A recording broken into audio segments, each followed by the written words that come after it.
नमस्कार. नमस्कार. आज आपण अश्वगंधा या आयुर्वेदिक वनस्पतीबद्दल बोलूया. हो, नक्कीच. आपल्याकडे एक आयुर्वेदिक संदर्भ आहे आणि त्यात अश्वगंधाचे खूप वेगवेगळे उपयोग सांगितलेले दिसतात. बरोबर. या माहितीनुसार ना अश्वगंधाचे 2 मुख्य प्रकार दिसतात. एक म्हणजे लागवड केलेली आणि दुसरी जंगली. हो. आणि जी लागवड केलेली असते ती साधारण 2-3 फूट उंच वाढते म्हणे. मूळ पण मोठं असतं तिचं. राजस्थानमध्ये बरेच लागवड होते असं दिसते. हो, लागवडीसाठी तेथील हवामान पोषक आहे. आणि ही जी माहिती आहे ती आपल्याला अश्वगंधाच्या आरोग्यविषयक वापरांबद्दल खूप काही सांगते. हो. सुरुवात कुठून होते? सुरुवात म्हणजे अशक्तपणावरचा उपाय सांगितला आहे. त्यासाठी मुळाचं चूर्ण, साखर आणि दुधाबरोबर घ्यायला सुचवलंय. अच्छा, म्हणजे अगदी मूलभूत ताकद वाढवण्यासाठी. बरोबर. शरीराला ताकद देण्यासाठी हा पारंपरिक उपाय आहे. पण मग स्त्रियांच्या आरोग्यासाठी काही विशेष उल्लेख आहे का यात? हो, आहे ना. म्हणजे गर्भधारणेसाठी एक विशिष्ट पद्धत दिली आहे. अश्वगंधा चूर्ण, दूध आणि पाण्यात शिजवायचं. शिजवायचं? हो, आणि मग त्यात तूप आणि साखर घालून घ्यायचं, असा तो प्रयोग आहे. बापरे, हे तर अगदी खासच झालं. आणि अजून एक म्हणजे श्वेतप्रदर किंवा रक्तप्रदर, म्हणजे स्त्रियांच्या काही विशिष्ट आरोग्य समस्या असतात ना, हो. त्यासाठी पण हेच चूर्ण, साखर आणि गाईच्या दुधाबरोबर घ्यायला सांगितलंय. अच्छा, म्हणजे वेगवेगळ्या परिस्थितीत वापरायची पद्धत बदलतीये. अगदी. हे तर झाले थोडे गंभीर किंवा विशिष्ट उपयोग. हो.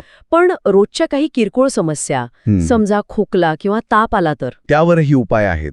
खोकल्यासाठी अश्वगंधाचा अष्टमांश काढा घ्यायला सांगितलंय. अष्टमांश काढा म्हणजे काय नेमकं? म्हणजे 8 पट पाणी घ्यायचं आणि ते उकळून 1 पट शिल्लक ठेवायचं. बरं. आणि मग त्यात थोडं सैंधव मीठ टाकून घ्यायचं. ओके. आणि तापासाठी? तापासाठी अश्वगंधा चूर्ण आणि गुळवेल चूर्ण. गुळवेल पण खूप महत्वाची वनस्पती आहे आयुर्वेदात. हो, माहितीये. तर या दोन्हीचं चूर्ण गरम पाण्याबरोबर घ्यायचं. हे उपाय तर तसे सोपे वाटतात करायला, पण समजा सांधेदुखी असेल, म्हणजे संधिवात वगैरे? त्यासाठी पण उपाय आहे. संधिवातामध्ये अश्वगंधा चूर्ण तुपासोबत घ्यायला सांगितलंय. तुपासोबत? बरं. आणि अनेकांना झोपेची समस्या असते, शांत झोप लागत नाही. हो, ती तर मोठी समस्या आहे आजकाल. तर त्यांच्यासाठी अश्वगंधा चूर्णासोबत पिंपळीमूळ चूर्ण आणि थोडा गूळ एकत्र करून घ्यायचा आणि मग वरून दूध प्यायचं. अच्छा, पिंपळी मूळ आणि गूळ पण, म्हणजे हे मिश्रण झोपेला मदत करतं? हो, असं मानलं जातं. झोप येण्यासाठी हे चांगलं आहे. आपण सुरुवातीला 2 प्रकार बोललो होतो, लागवड केलेली आणि जंगली अश्वगंधा. तर या जंगली प्रकाराबद्दल काही विशेष माहिती आहे का? हो, एक खूप महत्वाची गोष्ट नमूद केली आहे. जी जंगली अश्वगंधा आहे ना, तिचं मूळ उगाळून त्याचा लेप लावला. लेप? कशावर? शरीरावर आलेल्या कोणत्याही प्रकारच्या गाठींवर.